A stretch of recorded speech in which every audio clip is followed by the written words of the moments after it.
میں اللہ کو یاد کرتا ہوں تو وہ مجھے یاد کرتا ہے، اور جب وہ مجھے یاد کرتا ہے تو مجھ پر وجہ طاری ہو جاتا ہے۔ حضرت ابو الملیح رحمۃ اللہ علیہ بڑے اکابر اولیاء اللہ میں سے ہیں، جب وہ ذکر کرتے، اللہ کا ذکر کرتے، اللہ اللہ اللہ، ان پر وجد طاری ہو جاتا، اور وہ فرماتے ہیں اس لیے وجد ہوتا کہ اس وقت مجھے معلوم ہے کہ میرا اللہ مجھے یاد کر رہا ہے، اس لیے کہ اس نے فرمایا فاذکرونی اذکرکم، تم مجھے یاد کرو میں تمہیں یاد کروں گا۔ تو جب میں اللہ کو یاد کرتا ہوں تو وہ مجھے یاد کرتا ہے، اور جب وہ مجھے یاد کرتا ہے تو مجھ پر وجد طاری ہو جاتا ہے۔ اور یہ جو بزرگ ہیں یہ جب بھی سفر کرتے حضرت ابو الملیح جب بھی سفر کرتے رحمۃ اللہ علیہ تو ذکر کرتے کرتے سفر کرتے۔ پہلے لوگ پیدل چلتے تھے، سواریوں پر، اونٹوں پر ایسے سفر کرتے تھے، تو جب بھی کسی سفر پر جاتے تو اللہ کا ذکر کرتے کرتے جاتے، اور اگر کہیں جاتے ہوئے اللہ کے ذکر سے غافل ہو جاتے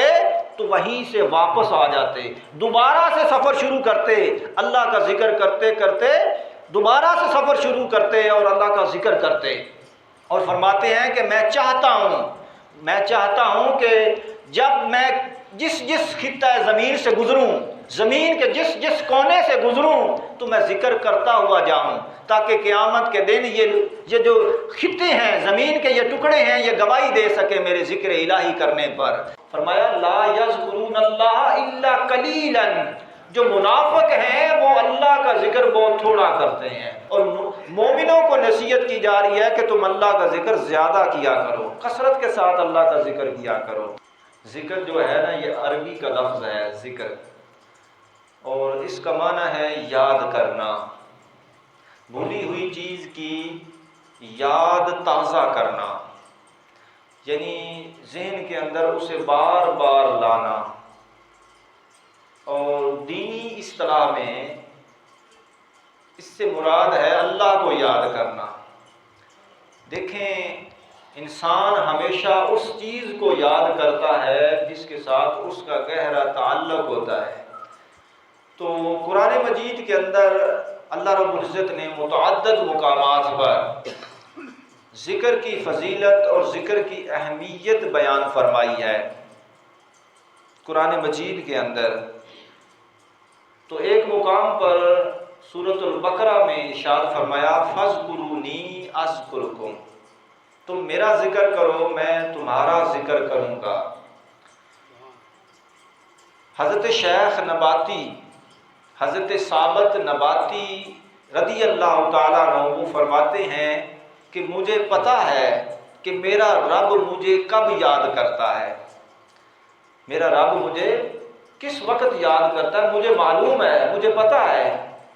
تو جب لوگوں نے یہ بات سنی تو لوگ ڈر گئے، انہوں نے کہا کہ تمہیں کیسے پتہ چل گیا کہ اللہ تمہیں کس وقت یاد کرتا ہے؟ تو انہوں نے فرمایا کہ میرے رب نے فرما رکھا ہے فاذکرونی اذکرکم، تم میرا ذکر کرو میں تمہارا ذکر کروں گا۔ تو ایک مقام پر اللہ رب العزت نے سورۃ الاحزاب کے اندر ارشاد فرمایا یا ایھا الذین آمنوا اذکروا اللہ ذکرا کثیرا، اے ایمان والو اللہ کا ذکر کثرت کے ساتھ کیا کرو۔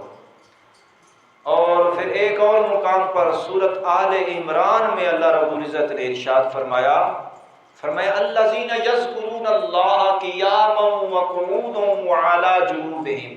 وہ اللہ کا ذکر کرتے ہیں، کھڑے ہیں تب بھی اللہ کا ذکر کرتے ہیں، بیٹھتے ہیں تب بھی اللہ کا ذکر کرتے ہیں، اور لیٹتے ہیں تب بھی اللہ کو یاد کرتے ہیں، اس کا ذکر کرتے ہیں۔ پھر اسی طرح ایک اور مقام پر سورۃ النساء میں اللہ رب العزت نے ارشاد فرمایا فَإِذَا قَضَيْتُمُ الصَّلَاةَ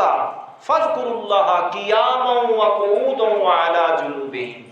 فرمایا کہ جب تم نماز سے فارغ ہو جاؤ، نماز پڑھ چکو، تو کھڑے ہو تب بھی اللہ کا ذکر کرو، بیٹھو تب بھی اللہ کو یاد کرو،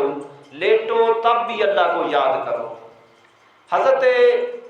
عبداللہ ابن عباس رضی اللہ تعالیٰ عنہ جو ترجمان القرآن ہیں، آقا کی امت کے سب سے بڑے مفسر ہیں، جنہیں حبر هذه الامہ کہا گیا، انہوں نے فرمایا آپ نے فرمایا کہ اس سے مراد یہ ہے، یہ جو ہے نا کہ جب کھڑے ہوتے ہیں تب بھی ذکر کرتے ہیں، بیٹھتے ہیں تب بھی ذکر کرتے ہیں، لیٹتے ہیں تب بھی ذکر کرتے ہیں۔ حضرت عبداللہ بن عباس فرماتے ہیں اس سے مراد یہ ہے کہ تم صبح کو، شام کو، سفر میں، حضر میں، تمنگری میں، مفلسی کے اندر، خشکی پر، تری پر، یہاں تک کہ اپنے ظاہر میں، اپنے باطن کے اندر ہر وقت اللہ کو یاد کرتے رہو، اپنے مولا کو یاد کرتے رہو۔